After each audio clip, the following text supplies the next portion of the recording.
Hello, my YouTube family. Manipuri homemaker channel myam bu taram nokjari. Ngachiri chicken biryani thongbugi recipe ucharake myam akhoi yamna thongasu khitang thongasu adum yumda irai laina adum thongba yai ko. Adu korphu mane aina ngasi thongdoi se mi myam ama su chak pija doiba. Dudona kamaina thongge habdu yeminarisi ko myam. Adudi myam biryani gi sembा saba hawdringai da khoi gi chicken se hana marinate tawraga thamorasi ko chicken se kg ani ga makhai ne piece se adum apamba size da dum kakpe yare ko phajana chamthoe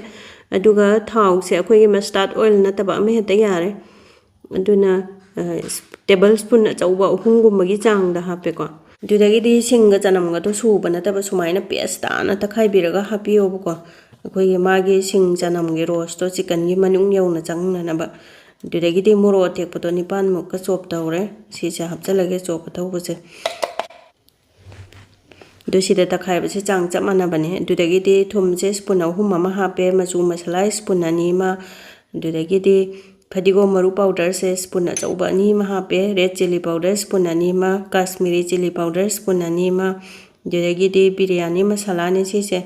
spoon achauba uhungumba hape dudagidi dahi se Chiki container se ani gumba hapage duna khoina chicken dugi matungina ke jim tang thongbo ragadi aina happy ba chang sidagi tangkhai adum hapada adum chap chara damne duna thongga do ba potugi matungina chang je to mon thokpa yare du dahi sing je mung loi hapchalage ko dudagi di nungsida asoi bu khara ma hapchalage phadigom asoi ba khara amne duga phachana mix tawrage ko thum moro maru marang mayam je phachana nam na ba Dudagidi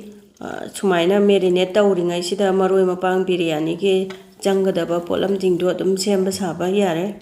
duna sumaina chicken je hana marinate tawthoga thamba duna yamdrabata punga amdi marinate tawbiu ko pung ama muk tawrasu yai mukhum je khumjalaga phajana thammage ko punga amuk pungmo do hinjana pi semingai da pung ama mo adum phage tawre duna gas on tawraga khang si thangalage jiki chicken no thongna ba chicken je hana fast thongdok chebko aduga thau se rice oil ne 400 ml muki chang heire ado any thau ame heta sin na bayai ko aduga khoi gi hangam thau acha thau di sin na bage no ma gi manam do dudu na hinjang da hawl loiba de thau do cha lingai da khoi gi basmati cheng je hana on thoge sigi kokta je khoi gi ji pha da ba kokta to ne ko do gi ji ani ga makhai muki chang ne ani makhai muki chang je olaga isingda pungai muk pung muk tinga thamdoine masu aduna khoi gi cheng je yamna popthoreba isingda tingba kanda aduna hana pophalla thamdoine aduna ising je khoi gi ising je khara yamna haibi ba marek thumna phajana double size ta ko do ai gi kompa je khitang pik kare kompa ama dang tang khai do ya roi ba si de ma do popthorok pa kanda pa tara ne ba cheng je phajana chamthoga kompa ani mukta tingage khoi singju khayam na hapta ba ya de ma se phajana popthorok toine ba aduregi di thau su sare telo ngoksalage telo se kg ama muki chang ne slice ki type ta phajana soire aduregi di telo se ngaubo matam da khoi gi gas se high flame da thamba su ya da ba ma phatlona ka salak toine ba aduregi medium natraga low flame da thamaga pung pu change ngaubo da duna sumaina golden brown color la ise sumaina machu chila ba aduregi di khoi gi kemli ga taw da dukan du da lokhat ka doine ba duna sumaina jali gumba thau se phajana chumda na ba ama da phajana loina lokhalage aduga khoi gi chicken che thongba maru marang sing do do ma hajara ke ko Jaifal se tangkhai amane ba si se dui taste patha manga tarum lore adugi elaichi chauba black cardamom do adu ahum ama lore Javitri lai do chauba ma lore dudagi di star anise ani ma long ni pa mai elaichi tarem pa ma do dal chini che matek ani ma simaga ngauchalage ko manam nungsiba mayam se haiphet angauraga akhoi gi moro atekpa mapum do adu tarem pa namaga hapchange dudagi di ngasai gi marinate tawba kaino do chicken do adu su loina hapchalage chicken se khuya mama tawe video sida di yam da ba man bai wani kon ga sem chaw bone ba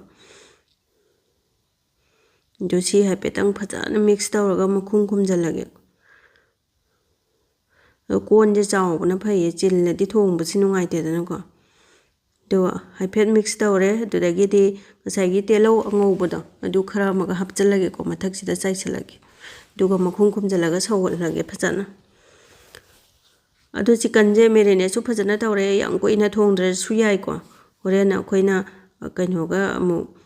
chaka punna amuk pungai amuk pung muk thong doini nane adudasu adum munjara aneba chin mandana otpa khunungai tama do chicken je pungai amuk thongaga adum yare makhum kumjalaga chawalaga thammage adudagidi akoigi basmati rice do cheng do phutnanaba mahi muk thangalage ko mahi sisu akoigi cheng do gi double size ta hap toine adudagidi ngasai marung marang mayam da chap manare sina khitang amani helaga su chap manana sumaina dum hapjale roi thum je akoigi tablespoon achaubudo taruk kumbane akoigi double hap toine bang ngasai ge mahi arematu su haidokhi doini dana do makhum kumjalaga utang sawala lage do chicken do sonda su yarakadawre akoigi pungai mo hele dum minute ni phuyang khai dum phajale ko munle dum yam phajana dum munle loisalag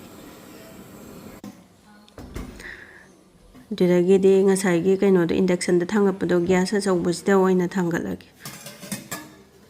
do yam phajana sawre ko ado yam phajana sumaina minute manga tara sawalaba matungda hap khriba mayam jabung loi lokthok toineba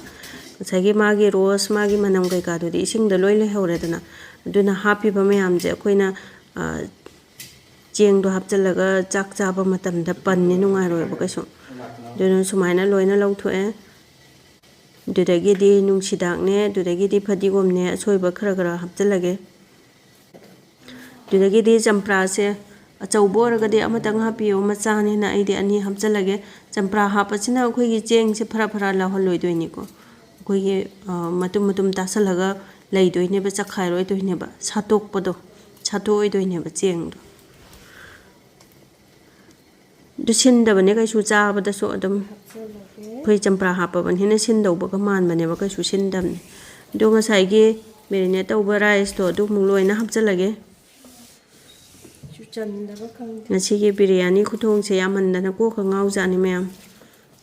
yam ba se am wai da ithandaga thong mane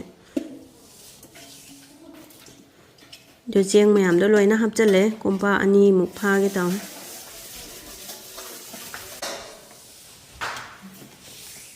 do ongtang phajana ukhairaga makhum khumjalaga sawalaga thammage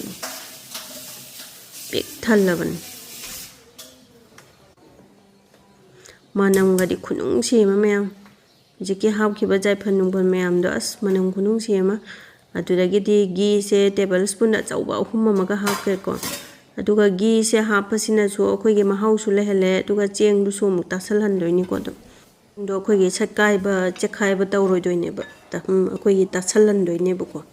ghee hapasina su haure dudagi di ngasai gi chicken thongbugi magi thawoi mahi oi kai oi tauba singje simu lokthoke ko horen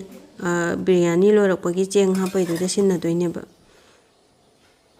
do minute tara amuk saure mayam yar ba yengase duga akhoi gi kaino che basmati rice 70% gumba cook tau doini ko akhoi gi cheng jangli su tauba adugi munba chum mullaba suman ba malai bane ba cheng haipetang yauba su dui matang du da lokthok toini diragidi ko phuse thangale biryani sembagi aduga ngasai gi lokthok ba mahi do aduga phutana sumaina maning se taisalaba ko aduga ngasai gi phutlaba cheng do hapjala se ba chak to de sumaina round number magi maning akoi ba je phajana sandhoga phajana hapira se aduga ngasai gi chicken na thongba peching do adu mo hapjala je phajana mafam jana hababu ko parengna adudagidi nungsidak phadigom loina chaisaladamne adugidi telau fry tawraga thambado telau angobdo adui mathak sida muk chak se marol amuk kupsalaba ko dun sumaina maron kupsan doine yamagadi marol ani hum kuppe yamdragadi amatang orasu yaredana makhada chak to tharaga marak tu da chicken do hapaga mathak ta cha ang thara ya de sumaina marol loina hapjale marol ahum ne aina hapi se kor phuse am chawina do ji khwai mathak thangba je ngasai gi thawoi kai tauba chicken gi gravy do sumai haijalaba aduga sisna orange food color ne chigitang hapjalage machu phajana ba aduragi di nungsida khara chaisale phadigom khara chaisale aduragi di telau du su chaisale ko manam nungsina ba mahau laina ba gi se khara haijalaji ko tablespoon achauba ahumne heirise adudagidi biryani masala do adu spoon ani mung mathakse chaichalaje horen adum okhaibada adum yagradan loiraga dokpada adudagidi akhoi kaino se manel se amta chala loidamne ko aduduna foil wrapping paper se si oina hapage mataya koibaga se phajana tasalaga do yangum kaino gum napchala su yai ko yangum mam tolaga mataya koibse loi menjanba do aidi sumaina foil wrapping papers na oina sumaina napchalage kitang chamnaba dudagidi korphu si chunga chaidagi mai do low flame da thamine dum chari ne dana makhadagi hit do dudagi mukpungai mukchak yai ba du maina yai raga dum loire dudagi mayam akhoi gi biryani ga chana ba biryani raita leijare changom phamba thabi maroi mapang mayam ama chemba do dudagi si sina mu biryani gi chutney si chu moro tekpa phadigom dudagi di nungsidak mayam takhai ba dudagi di thabi telo mayam ama hape gajar ga ka biryani chabada chanagadaba raita chutney loina ready da leijare ready tawringe da dum biryani chapu su minute ni phu mo dum changre ko jigmul laba yenga se mayam hangdo aga